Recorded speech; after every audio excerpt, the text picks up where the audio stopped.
Selamat pagi Bapak Ibu Saudara. Selamat datang dalam acara Sarapan Sabda bersama saya Pak Saparman. Sarapan kita pada pagi hari ini, kita mulai belajar kitab atau surat Kolose. Jadi akan saya mulai Kolose 1 ayat 1 dan 2. Dari Paulus, Rasul Kristus Yesus oleh kehendak Allah dan Timotius saudara kita, kepada saudara-saudara yang kudus dan yang percaya dalam Kristus di Kolose. Kasih karunia dan damai sejahtera dari Allah Bapa kita menyertai kamu. Bapak Ibu Saudara sekalian, saudara-saudara Kolose adalah jemaat yang didirikan oleh Epapras dan mereka telah percaya kepada Tuhan Yesus Kristus sebagai Tuhan dan Juru Selamat. Namun demikian mereka tergoda oleh pemikiran bahwa banyak Tuhan-Tuhan lain atau dewa-dewa lain, Kristus itu hanya salah satunya.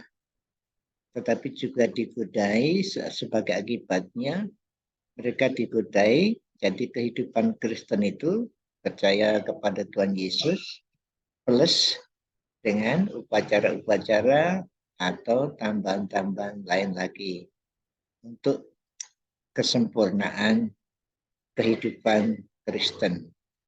Lalu Paulus menulis surat ini dengan menjelaskan bahwa Kristus itu sudah sempurna. Karya atau pribadi dan karyanya itu sudah cukup sempurna untuk kehidupan Kristen, sehingga Kristus tidak harus ditambahi apa-apa lagi, atau Kristus plus nol. Kehidupan Kristen itu hanya bersama-sama dengan Kristus. Nah, kehidupan yang sudah unggul itu karena Kristus unggul, sehingga kehidupan Kristen itu sudah unggul. Tidak usah ditambahi dengan apa-apa lagi, ya bukan bulan-bulan menyembah malaikat dan lain-lainnya. Dan memang dalam hubungannya dengan Kristus, refleksinya berupa tindakan-tindakan yang sesuai dengan firman-Nya.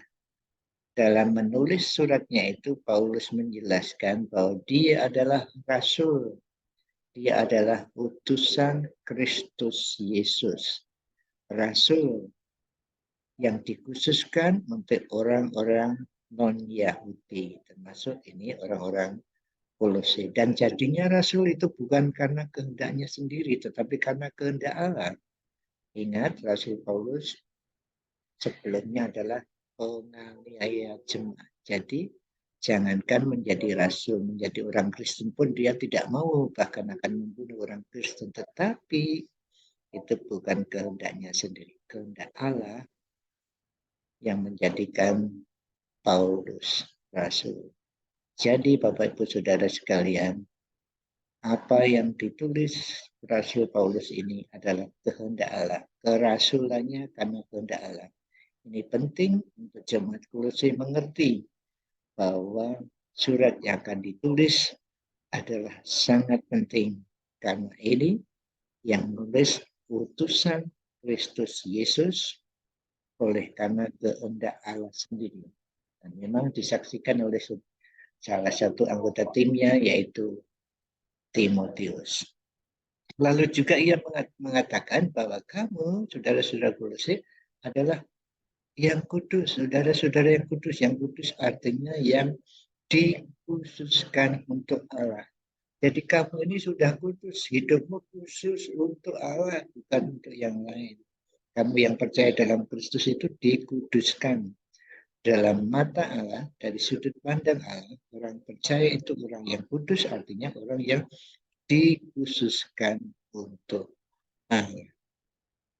Jadi, kamu, saudara-saudara Kolose, kasih karunia dan damai sejahtera Allah dari Bapa kita kiranya menyertai kamu sekalian.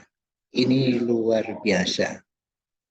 Orang percaya adalah orang yang dikhususkan untuk Allah di dalam Kristus. Jadi nanti nasihatnya akan menjelaskan Kristus itu sudah sempurna, sudah unggul dari segala-galanya.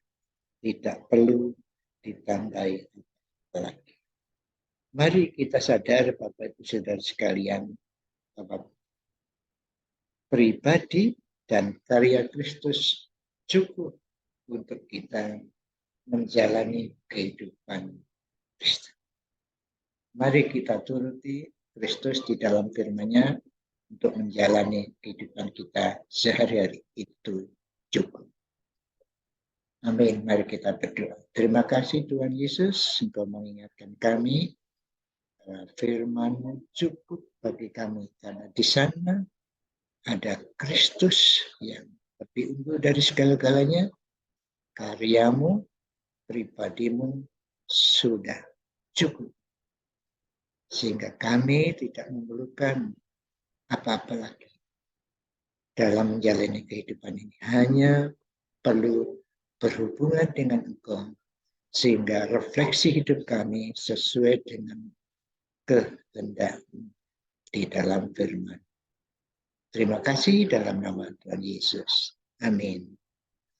Selamat beraktivitas Bapak Ibu Saudara sekalian. Tuhan Yesus memberkati Bapak Ibu Saudara dan saya. Amin.